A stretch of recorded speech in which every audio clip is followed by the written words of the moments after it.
ఈ వీడియోలో మనం సింపుల్ ఫాస్ట్ టెన్స్‌ని ఎప్పుడు ఎలా ఉపయోగించాలి అనే దాని గురించి తెలుసుకుందాము. గతంలో పూర్తి అయిన పనులను చెప్పుటకు సింపుల్ ఫాస్ట్ టెన్స్‌ను ఉపయోగించవలెను. దీని యొక్క స్ట్రక్చర్ వచ్చేసి ఎలా ఉంటదంటే subject. I, we, you, they, he, she, ఇట్‌లను సబ్జెక్టు ప్రొనౌన్స్ అంటాం గదా! ఇంతకుముందు అనేక వీడియోలో చెప్పుకున్నాం మనం. Plus V two plus object plus other words. V two అంటే speak, spoke, spoken, speaking. Eat, ate, eaten, eating. అట్లాగే ఈట్‌ని వి1, ఏట్ వి2, ఈటెన్ వి3, ఈటింగ్ అనేది వి4గా మనం ఈ వెర్బ్ ఫార్మ్స్ రాసుకోవచ్చనమాట. ఎగ్జాంపుల్స్ చూసుకుంటే షీ స్పోక్ గుడ్ ఇంగ్లీష్. ఆవిడ మంచి ఇంగ్లీషు మాట్లాడింది. We ate food yesterday. మేము నిన్న ఆహారం తిన్నాము. They drank water. వారు నీరు తాగారు. He played cricket. అతను క్రికెట్ ఆడాడు. ఈ విధంగా మనం చెప్పొచ్చు.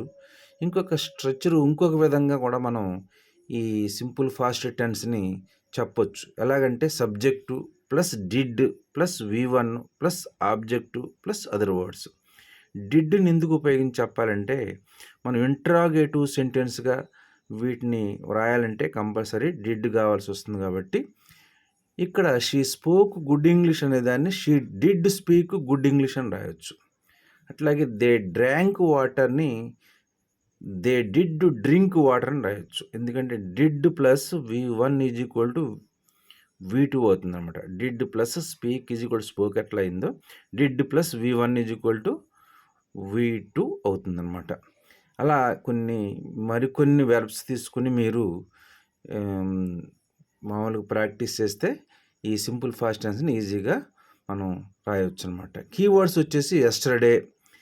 ఇక్కడ 5 years ఎగో, 2 weeks ఎగో, 2 months ఎగో, 3 days ఎగో, 6 hours ఎగో, ఇట్లా యాష్ ప్లేస్లో ఎంతైనా మనం నంబర్ వేసుకుని చెప్పొచ్చు అనమాట. ఇన్ ఫాస్ట్ ఇయర్ అంటే జరిగిపోయిన సంవత్సరాలని ముందు ఇన్ పెట్టి రాయొచ్చు. అంటే last month, last week, last year. ఇంకొకసారి ఏంటంటే ఈ సింపుల్ ఫాస్ట్ టెన్స్ని ఎప్పుడు ఎలా ఉపయోగించాలంటే గతంలో పూర్తి అయిన పనులు చెప్పుటకు సింపుల్ ఫాస్ట్ టెన్స్ని ఉపయోగించవలను. Thank you for watching this video.